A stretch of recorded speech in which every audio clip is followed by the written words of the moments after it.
Hey folks, how you doing? This is Wayne S. Pierce for the 22nd of August 2017. Yes, hey, look, I'm live. I'm live. What the music you're hearing is from Silent Partner. It's called Tight Perm. You can find that on YouTube.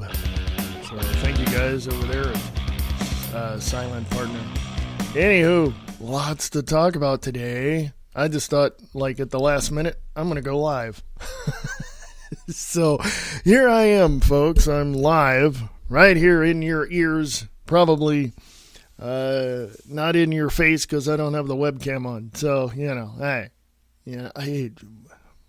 it's Monday. Okay. What do you expect? I'm not fully caffeinated yet, so, you know, hey.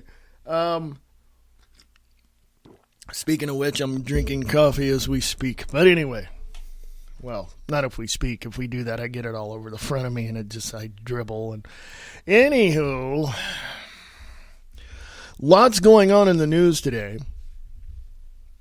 A ton of stuff going on. I mean, you know, I am at the brink of just completely stopping everyone in the street and just shaking them up and trying to get them to wake up. You know what I'm saying? I'm trying to just not do that. All right. And it's just incredible to me, you know, that people cannot really see what's going on. And if they do, I applaud them. Thank you. So you guys are awake. You guys know what goes on. You guys are seeing it firsthand. And the fact of the matter is that we understand the very nature of what has been created by the Democratic Party and funded by George Soros. We understand this. We know that people who are awake. The others are just sitting there going, oh, it's just a conspiracy theory. No, it's not. We understand what's going on. We have everything in front of us right now. Everything right now in front of us. We see it. We see what George Orwell, a.k.a. Eric Blair, talked about in 1984, which was published in 1948 or 49, one of those years. He had to write the book first. So we understand what's going on. We understand from the dystopian style movies out there, the dystopic view of the world, we understand that art imitates life. We understand this. We know what is happening. We have it in front of us. Okay? It's right there staring us in the face. And the one thing that I found within my own experiences throughout life, what I found out, and this is only me, this is from my, my own point of view. This is from my perspective, okay? This is my perspective.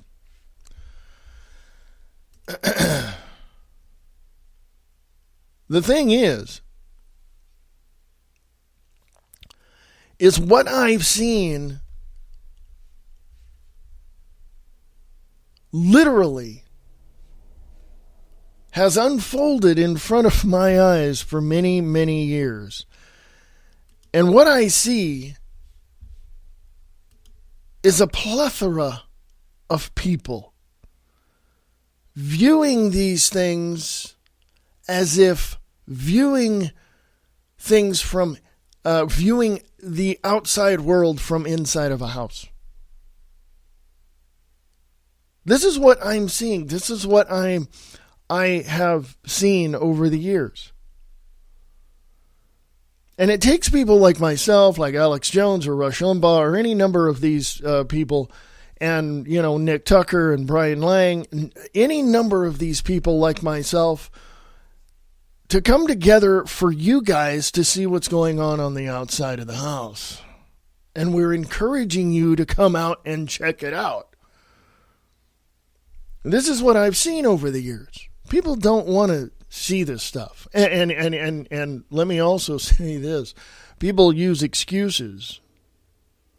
People use excuses to say, well, I don't want to see it because I don't want to see the negative stuff because I don't want it ruining my day. Did you know that indirectly, even if you're not involved, it's going to ruin your day? Whatever Antifa has done in Boston and Charlottesville, Virginia, Boston, Massachusetts, and Charlottesville, Virginia, whatever they do is going to indirectly affect you, because it's going to be about your free speech. It's going to be about your protection of your Fourth Amendment rights. It's going to be about your presence in the United States of America. Even though you're not involved in any of that, it's going to directly affect you. This is why I encourage you to step out of the house to see what's going on. And unfortunately, there's a lot of people out there that just absolutely don't care.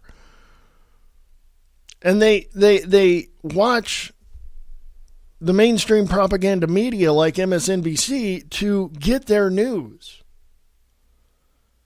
And there was a video, MSNBC presents case against the First Amendment. Host complains of the pitfalls of free speech.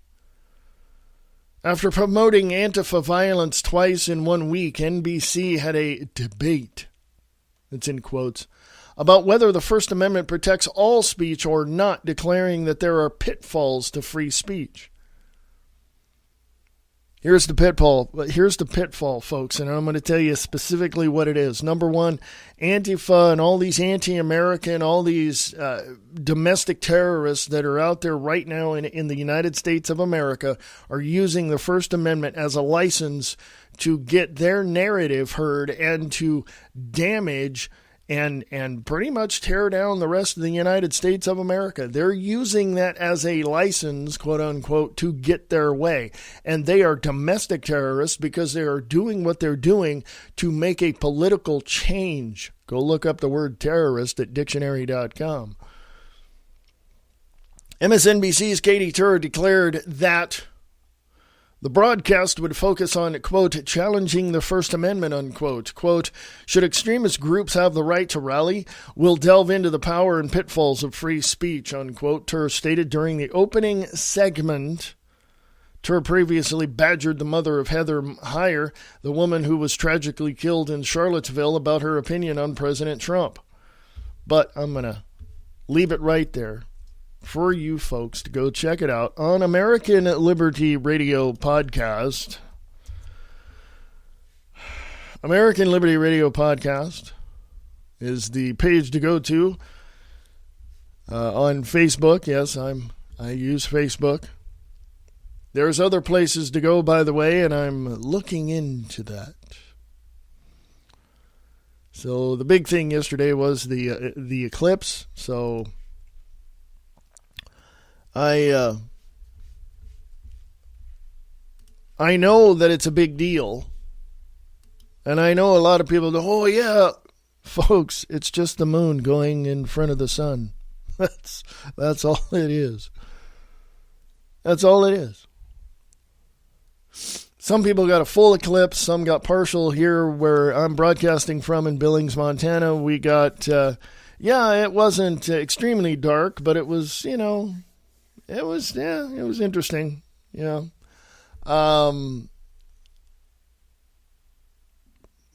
Getting back to the overall situation going on in our country today, I want to lay it out before you and say this. If, and I'm gonna preface my statement with a question. If you see what is happening, do you not think it's your responsibility to change it for for a positive result? For instance, Charlottesville or Boston or any number of protests around the country. Don't you think it's your responsibility to do whatever you could to stop that? My statement is this. We all have a responsibility to the United States of America because we were born and raised here, not the illegal immigrants who were nationalized coming over here. Now, screw them. We are born and raised right here in the United States of America. We have a responsibility and a duty to defend this nation against enemies, foreign and domestic. And we have to, because it is our duty to do so, because this is our country. Unfortunately, people like Dr. Henry Kissinger, who was the Secretary of State under President Richard Nixon years ago, decided to go to China and open up trade with them. Well, how well does that work out for us in the last 40 years? Or 47 years? I think he went over there in 1972, actually. So that would make it 45 years. So anyway.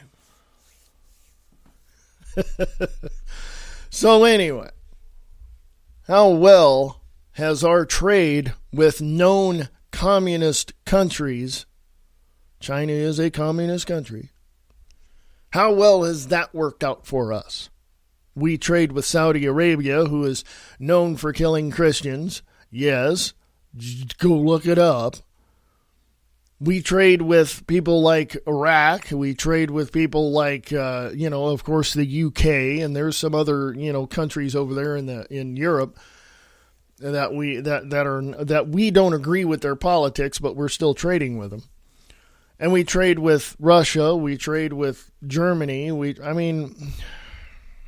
How much of our trade, quote unquote, how much of our trade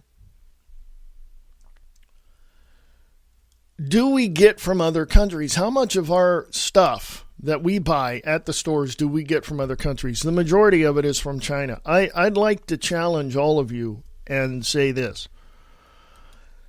I want to challenge each and every single one of my listeners here to go to your stores. I don't care what it is. It could be a Walmart, Target, whatever, a little mom and pop somewhere. Go to your stores that you frequent in your city and you go look at any item. Just grab a random item off a shelf, look at the bottom of it, and read where it's made.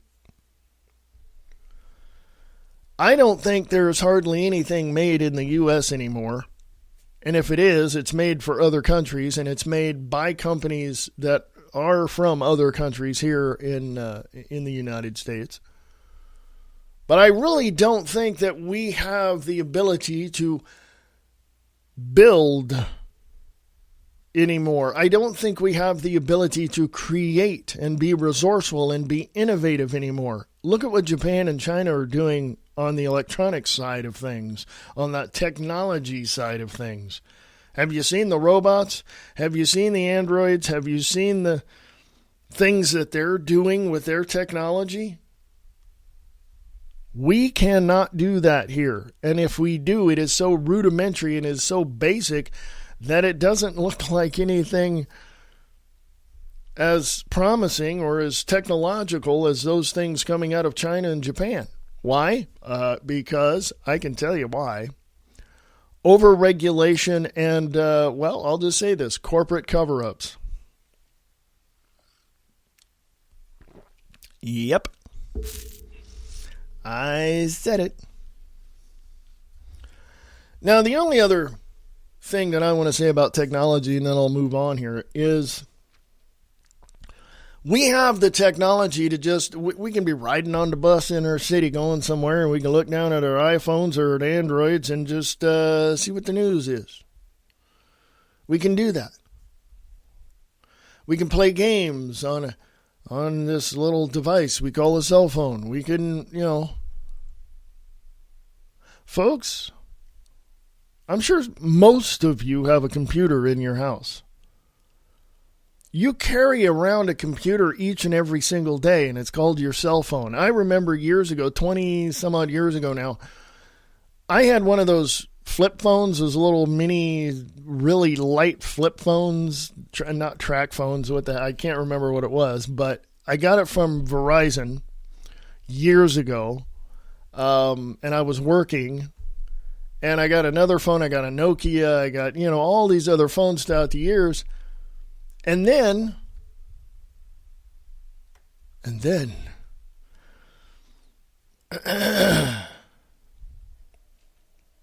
Apple came out with theirs. Steve Jobs came out with his iPhone. And not that long ago, folks, look at the evolution of the iPhone from Apple. Look at that. Just look at that specific product. Technology has increased in the presence of the world throughout these years. It hasn't been that long that the iPhone has been out. And then look at the Androids and look at all the other, what I call the ripoffs that are, out there as well. I mean, look at it. From 1940s, late 1930s, early 1940s to the 1990s. Just look at that. 50 years from 1945 to 1995. Look at that 50-year span, and you tell me how much technology has increased in that 50 years. And then look from 1995 to 2005. That's only 10 years. Okay? Then look at 2005 to 2015. That's only a couple of years ago, folks.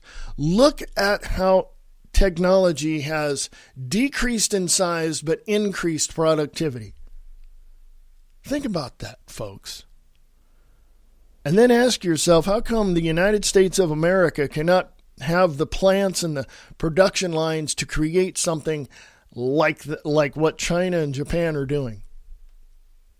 Overregulation, just massive overregulation.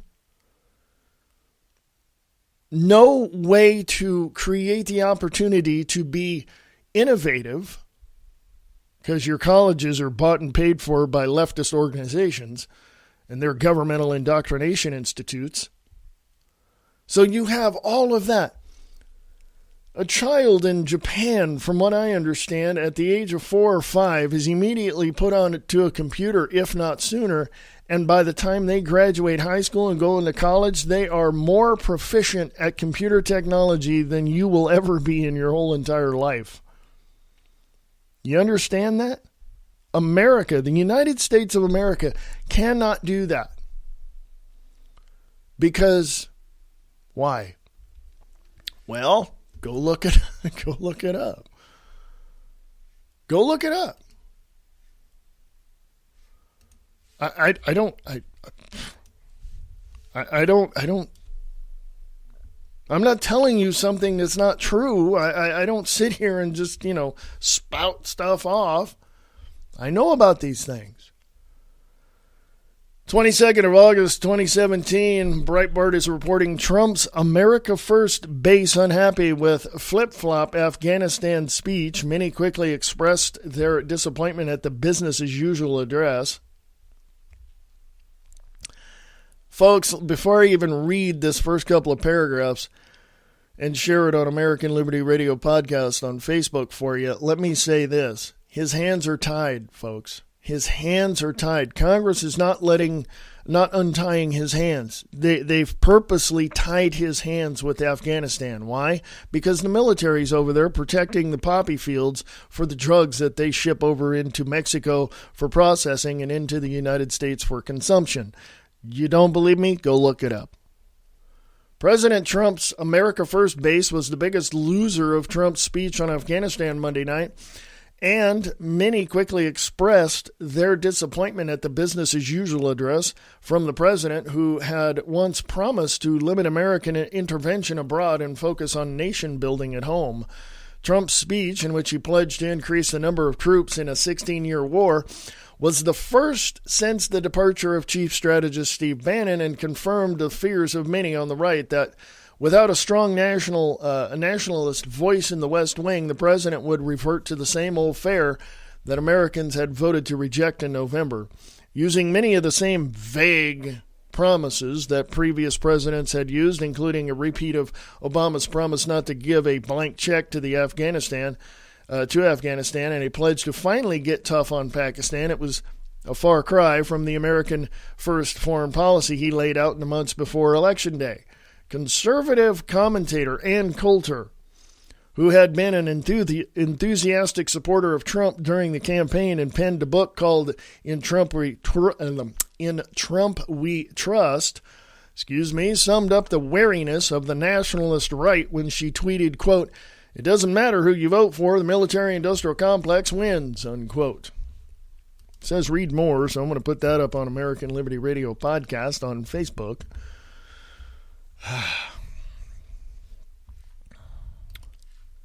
I'm gonna say this. I'm just gonna put this out here. I'm gonna lay this out here like I'm gonna lay this out here. This is going on a table. This is it. Here it is, and I want you to just pay attention. Just pay attention for a second here. We've got a definite problem in America when people do not understand nuance.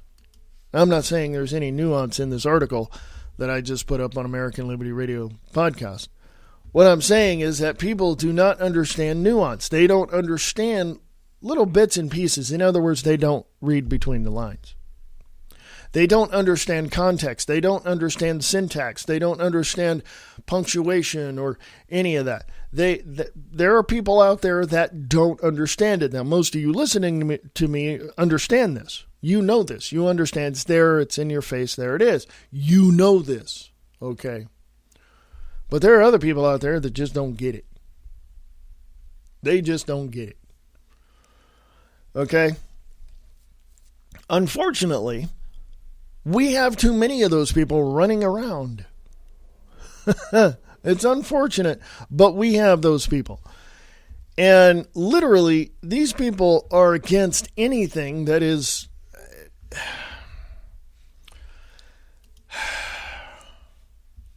They're against anything that isn't inside their little safe space. There, I said it. They are pissed off at the fact that nobody's catering to them. They're throwing temper tantrums. You've seen it in the protests over in Boston and Clarksville. You've seen this. You understand this. This is there. It's happening. And it's in your face. And whether or not you like it, it's going to continue. Okay? It's going to continue. There's no question about it. So, what's the solution to the division that is currently in the United States of America? What is the solution? Well, it's real simple. It's going to be a hard and difficult task to accomplish, and it's not going to happen right away, like today, tomorrow, next. It's going to take a little bit of time. But here's what this is. You have to understand the very nature of what these people are talking about, what these people are saying. Number one. Number two, you have to look at the intent of what these people have behind those words, behind what is happening. FYI, why are these protesters, where did they get these fancy signs from? Who's funding them? And what agenda do they have? So you got to look at those two things. The third thing is you have to look at the possible, if not actual, results of what they do. So what do? What's the solution? It's very simple. What you do is you track all these people down. Here's the difficult task. You track all these people down, you arrest them, you charge them with treason against the United States of America, and you tell them you give up the people that funded you, and we will let you go, and we won't charge you with anything. In other words, you get all of the little people in the streets to rat out their people who are funding them, controlling them, busing them into these cities to protest and paying them and all this. Then you go after them and you shut them down. And if it happens to be funded by George Soros, you pull his citizenship, you revoke his citizenship in the United States of America, and you tell him get the hell out of the country. But then you got to look at also this way, because logic does say that there is going to be a hole or a gap. So somebody else is going to come in and fill that gap. Well, who might that be? Well, we don't know, but yeah. That's what you do. It's a difficult task. I understand this. I get this. It's a difficult task. I get this. Okay? But understand that it is what it is. Okay? It is what it is. What we have to do is rely on our instincts and intuition. And if something feels wrong and we sense that something is not right in a particular area, we need to be on alert and take care of what we have to take care of at the time we, have to. Okay? That is the ultimate. And literally the task at hand is to track all these people down and make them turn on their handlers. Because look at it, the thousands and thousands. There's a little, let me tell you how this works. There's a little group that is paid. They go out and rally everybody else around, and they get their emotional, pep talk, and people are angry, and they understand this. It's all part of a psychological warfare. They understand this, and so they get the hundreds of thousands, or I should say tens of thousands of people in some cases, to go out with this little tiny group that's being paid to riot and to push back against capitalism or against Trump or whatever. And they'll use whatever narrative as the catalyst to make this happen. This is how it works.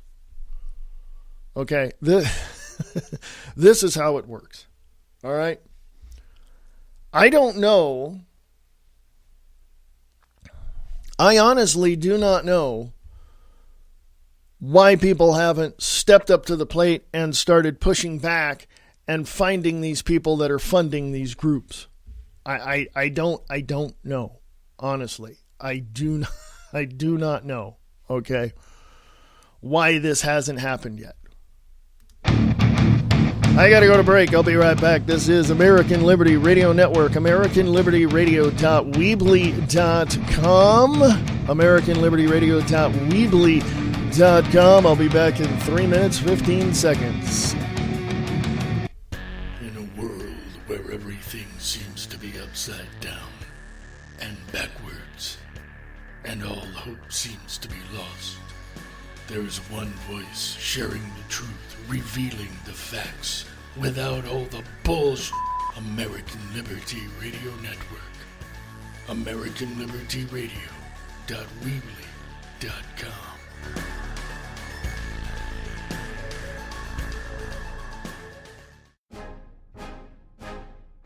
The History of America Abridged. Excuse me? That's right. The History of America Abridged. Nova Center for the Performing Arts presents The History of America Abridged. Who really discovered America? Why did Abe Lincoln free the slaves? How many Democrats does it take to screw in a light bulb?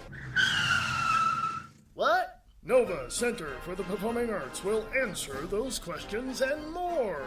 I hope so. They will. May I continue? Yes. That's The History of America Abridged, presented by Nova Center for the Performing Arts.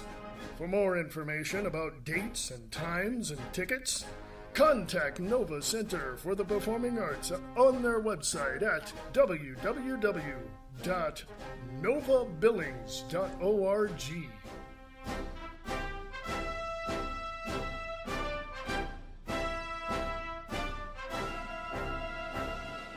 Five, 4, 3, 2, 1. I am wondering, why are you here?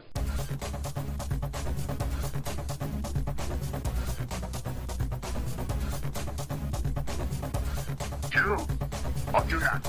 There is no try. Do, there is no try. Do or do not. There is no try.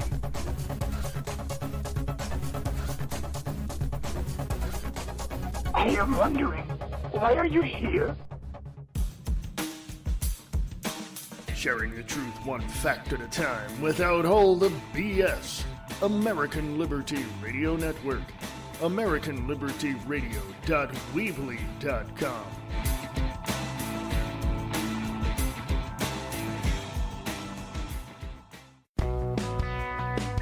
Create your own podcast. Spreaker.com has it all. Set up your account and get ready to record podcasts or host live radio shows from your computer or mobile device. Spreaker's wide range of tools covers every step of the podcasting process, from simple recording and broadcasting apps to analytics on your audience. You can upload files or migrate content over using the RSS importer. Host your show today. For more information, go to Spreaker.com.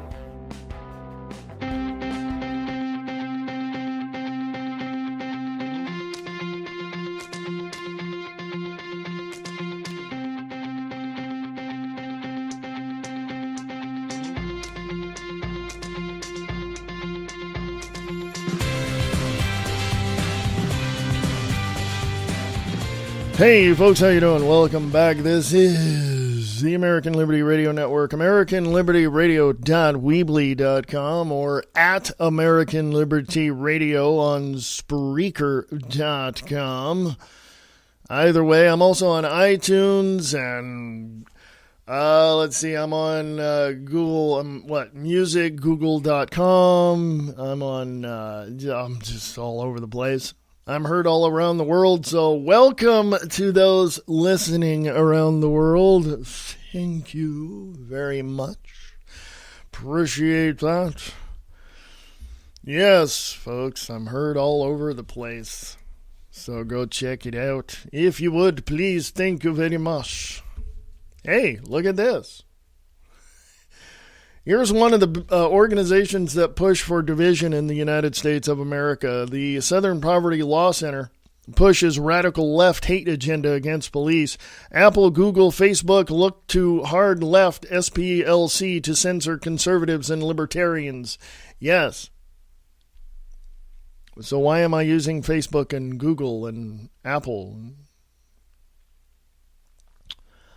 Well, you got to take the tools of the enemy and, pretty much ruin their lives as well. They gave us the tools, and now we're using them against them. The Southern Poverty Law Center, SPLC, a 501c3 tax-exempt foundation headquartered in Montgomery, Alabama, is quick to demonize law enforcement conflicts with minorities that are typically characterized as oppressive by the hardcore left that has taken control of the Democratic Party. As Infowars.com reported yesterday, and this is from Jerome Corsi, Infowars.com, 22nd of August 2017, Apple has joined internet content giants Google and Facebook, as well as the mainstream media, has embraced the Southern Poverty Law Center to censor out quote-unquote hate speech without realizing the Soros-funded organization has a hard-left goal of targeting conservatives and libertarians as extremists. Yes, let me put there. That's a pretty lengthy article, folks. Let me go put that on American Liberty Radio podcast. Let me ask some of you tech people out there a question, if you're still hearing me. Starting the show today, up on my browser that I use, which is the Waterfox browser, I saw a couple of icons. It was a microphone and a video camera icon, and now they're gone. So I didn't do anything to change the settings. They were there this morning. So just wondering, that's all. Just putting it out there. Here, let me, this is something that I saw a report on this yesterday, but today on the 22nd of August 2017, Politico is reporting Dems prepare for Trump primary challengers in 2020. DNC doing opposition research on Pence, Kasich, and others. The Democratic National Committee is conducting full-scale opposition research on multiple Republicans it believes could challenge President Trump for re-election or likely to run if he does not. The effort, which began in late spring, covers Vice President Mike Pence, Ohio Governor John Kasich, United Nations Ambassador Nikki Haley, and Nebraska Senator Ben Sasse, I don't know, among others. Quote, with Trump's tumultuous presidency and complete chaos, we are prepared for all scenarios, unquote, said DNC Research Director Lauren Dillon, confirming the campaign to Politico. It says read more, so I'm going to put that on American Liberty Radio podcast for you folks to read more. Draw your own conclusions on these things. Assess it however you want, because it's there. And I know this from my own experiences because I've seen it myself, and that is politicians don't give one rip about you or I. They don't care. They don't care. Why would they? You know what I'm saying? Why would they care? I don't get it. Why would they? It just doesn't make any sense to me. Okay? It doesn't make any sense to me. And I know that certain people, not everybody, but certain people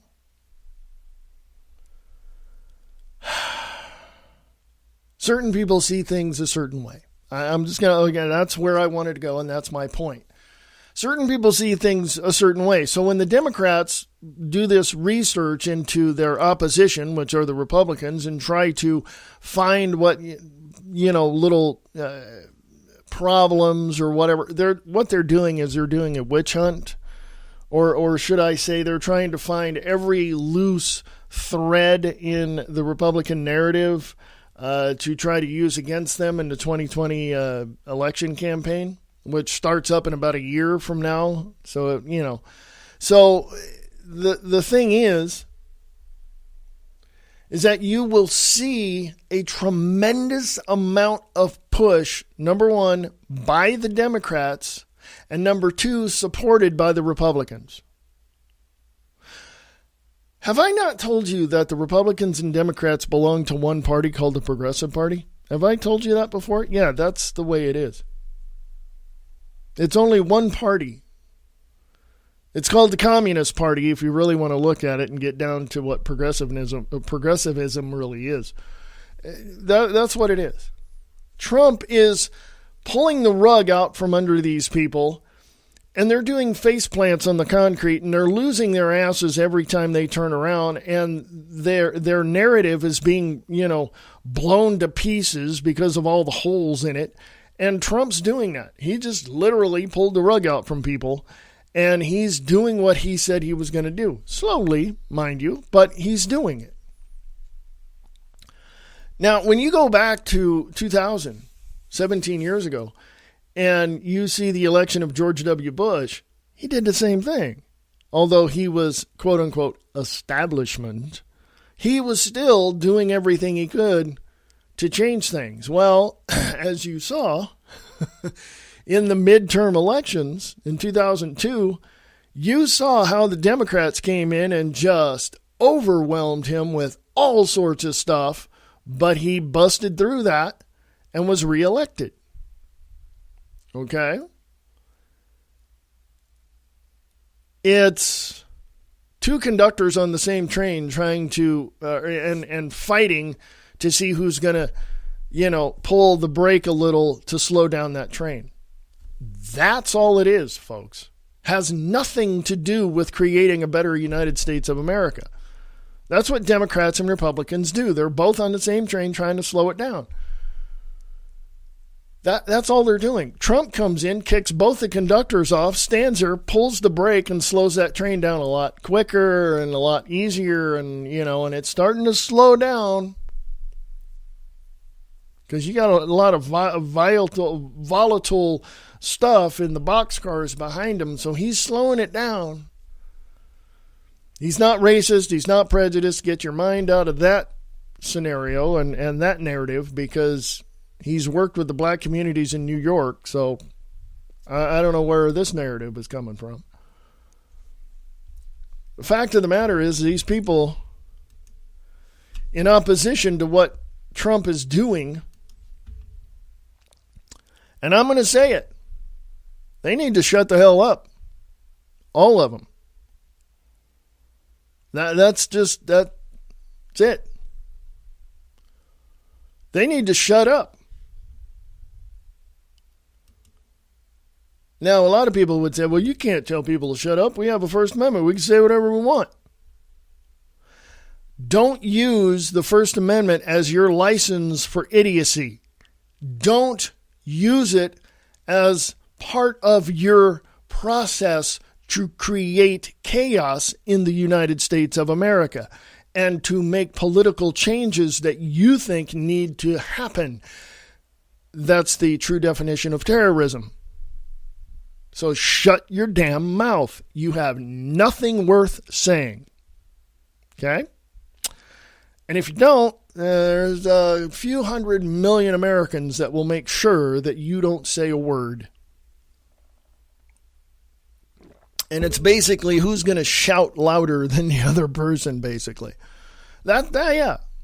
It's one side trying to outshout the other side. You've got the capitalists and the people who support peace, freedom, liberty, and security in the United States shouting at the people who are trying to create chaos and division in the United States. And guess what? Guess who's winning, folks? Just guess who's winning. The Daily Caller is reporting 22nd August 2017, PayPal bans conservative sites after Soros-funded group attacks them. The assault on Jihad Watch began on Friday.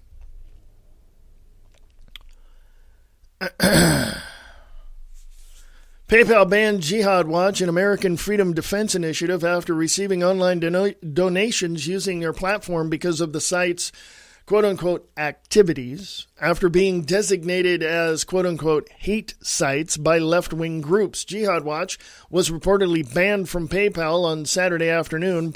ProPublica, a George Soros-funded investigative group, targeted the site and its director, Robert Spencer, not to be confused with the white nationalist Richard Spencer, in a hit piece that claimed the site was guilty of, quote, extreme hostility towards Muslims, unquote. The assault on Jihad Watch began on Friday when Spencer received an email that he described as a quote-unquote threatening from ProPublica journalist Lauren Kirchner. The email informed Spencer that she was including his site among a list of hate sites identified as such by the Southern Poverty Law Center and the Anti-Defamation League, both widely considered to be left-leaning organizations. It says read more, so I'm going to let you read more. Let me tell you straight up. Straight up. I'm not going to put up with any more bull crap ever again. Straight up. Here it is. Right in your face. Anybody that is opposed to peace, freedom, liberty, and security in the United States and pushes for a political change through violence is an enemy of we the people. I don't speak for we the people, but I'm putting that there so that you know that there are a lot of people out there who feel the same way. Okay? That's just the way it is. And on a personal level, I'm done with people who think that I'm a conspiracy theorist and all of this, when I've got 40 years of research behind me and information that I can supply to you to prove to you that I'm not. But I don't have to prove it to you because and here's the other thing. You won't get enough of the information. There won't be enough information that I can give you or anybody can give you to prove to you anything because your mind is already set against the truth and the facts.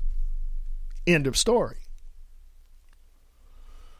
So I'm done with you since you're just a pain in the ass. Why don't you just hit the door? Bye-bye. Have a nice day. Enjoy. Because you're pointless. Here's the left trying to undermine the presidency. Quote, is the president mentally and emotionally stable, unquote? A new bill would require Trump to undergo mental health evaluation. It's obvious that a broad spectrum attack is taking place and forces on both the left and right want the president out of office. Told you, this is from Max Slavo on shtfplan.com. Back in February, it was reported by Zero Hedge that Democrats would soon act to remove President Trump under the 25th Amendment, which states in part that a president can be replaced should he be unable to discharge his powers and duties. Looks like he's discharging his powers and duties quite well, thank you. Such an action would require a vote from the president's cabinet, but could also be initiated by Congress. As of today, Trump's opponents are now actively pursuing this strategy, asking whether the president has early-stage dementia or whether he is, quote, mentally and emotionally stable, unquote.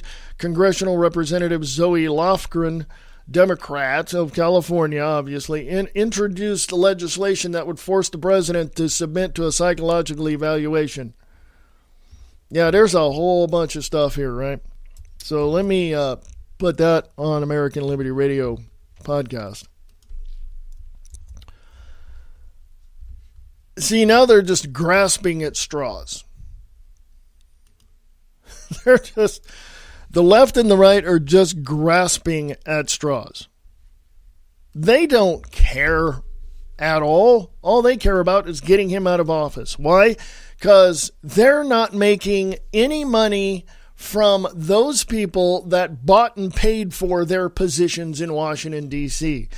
The President Donald J. Trump, was never bought and paid for. He funded his own campaign. Now, of course, we've had the recent news of the Secret Service being going broke because of protecting the president and his family and the many people that go along with them. And Congress is going to have to look into that. But I look at it this way. The president, now, it's also been reported in the past that that President Trump, before being president, had a security team that was much better than the Secret Service. I mean, much better than the Secret Service. So why does he not use those folks? You know what I'm saying? So here we are.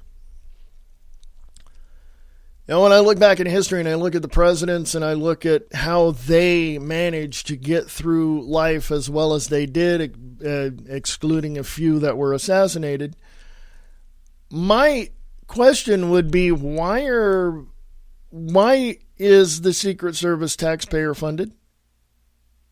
Why could they not be a private organization of former SEAL team members and all of this, former military and Rangers. And why couldn't they do that? Is there a reason why they can't do that? Is there a reason why this hasn't happened? I mean, I'm serious. I just don't get it. And then we have people tearing down the historic monuments that we have. Texas man charged with trying to bomb Houston Confederate statue. RT is reporting this on the 22nd of August 2017. A white powder found inside one of the boxes was identified as hexamethylene triperoxide diamine, a chemical used in detonators. HTD. A man captured while trying to blow up a Confederate monument in Houston, Texas on Saturday has been charged with a federal crime. Andrew Cecil Schneck tried to drink the liquid explosive when he was approached by officers. Schneck, 25, was spotted among the bushes near the statue of Confederate officer Richard Dowling in Houston's Herman Park on Saturday evening after protesters demanding the removal of the statue clashed with those who wanted to see it remain. There's the division right there I was talking about earlier. A park ranger saw Schneck holding several boxes, including what appeared to be duct tape and wires, according to court documents cited by the Houston Press. Schneck tried to drink from a plastic bottle he was carrying. The liquid turned out to be nitroglycerin. Abe Martinez, U.S. attorney for the Southern District of Texas, said Monday. The white powder found inside one of the boxes was identified as the chemical used in detonators. Houston police said the FBI raided the home owned by Schneck's parents on Sunday and continued the search into Monday afternoon. Local media reported. Neighbors were asked to evacuate for safety reasons as the search turned up hazardous materials. According to Martinez, Schneck had been conducting, quote, chemistry experiments, unquote, chemistry experiments inside the house. Quote, some very hazardous materials were found, unquote, inside the house, and Larry Satterwhite, Assistant Chief of Homeland Security for the Houston Police Department, without going into detail.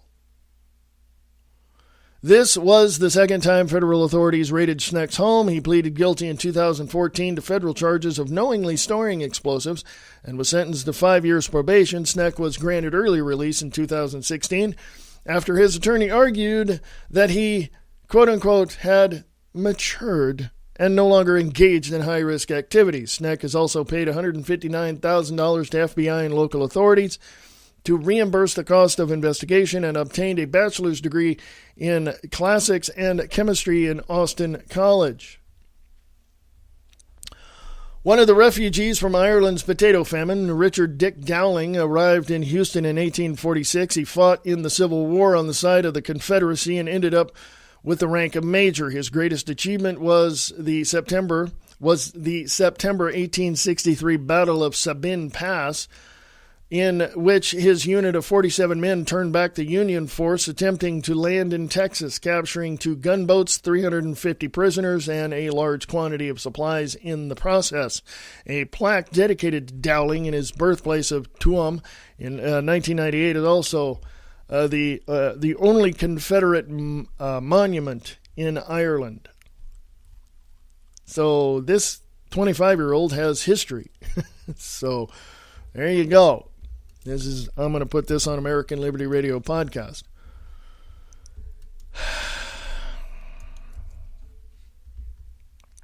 I find it incredibly odd. That people will always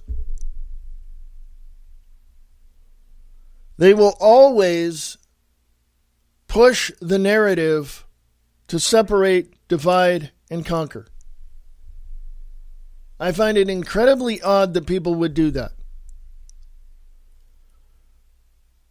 When you look back in history and you look back at the Civil War from 1860 to 1864,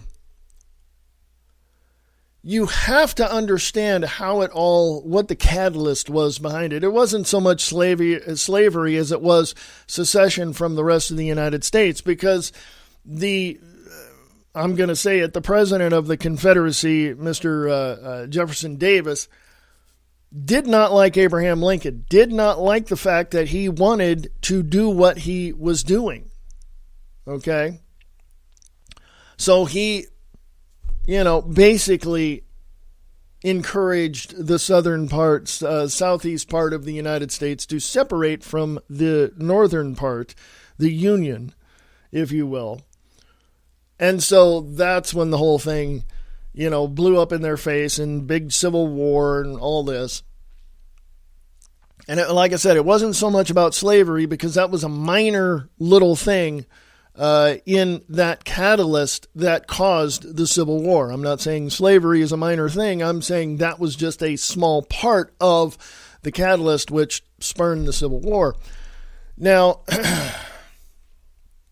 when you look at the division of people, when you look at the cause of that division, the effect is usually going to be as we see it today.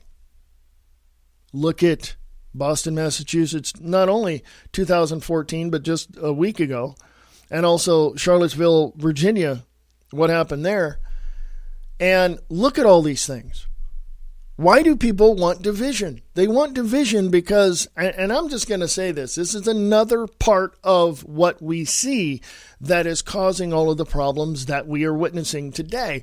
And it is this. There are a good portion of the people in the United States that want their stuff for free. And they believe that the government needs to be in complete and total control of everything, shutting down conservative sites, shutting down your voice, my voice, Brian Lang's voice, Nick Tucker's voice, Alex Jones, Rush Limbaugh. These people that want the government to shut us down are the ones that want free stuff and want the government to give them everything for free.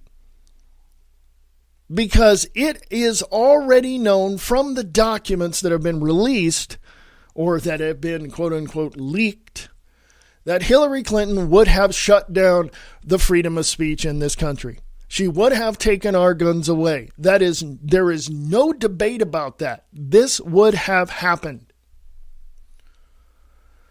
I don't really care what you think about any of that. That is in the past.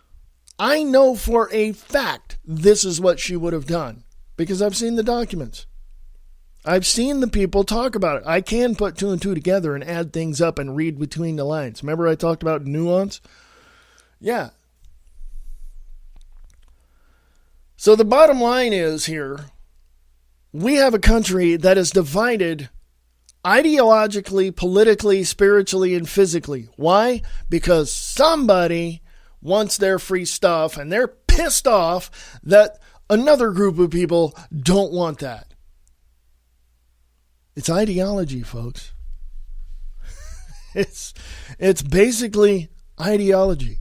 Has nothing to do with quote unquote politics. That's just part of the process. The catalyst is people want free stuff. Other people want to be more conservative, want to make America great again. And those people that want free stuff don't want that. They want their free stuff. They want the government to be their sugar daddy. And they're pissed off at it. At everybody else that is not allowing that to happen. And ego is getting involved, and it's really pissing off a lot of people. Ego. Yeah. Put your ego in check and start thinking about the peace, freedom, liberty, and security of this nation and of your family, okay? I'm going to get out of here. I might do a live show tomorrow night, too, or tomorrow morning. So, yeah, stick around for more of that tomorrow. So, this is American Liberty Radio Network, American Liberty Radio, sharing the truth one fact at a time without all the BS.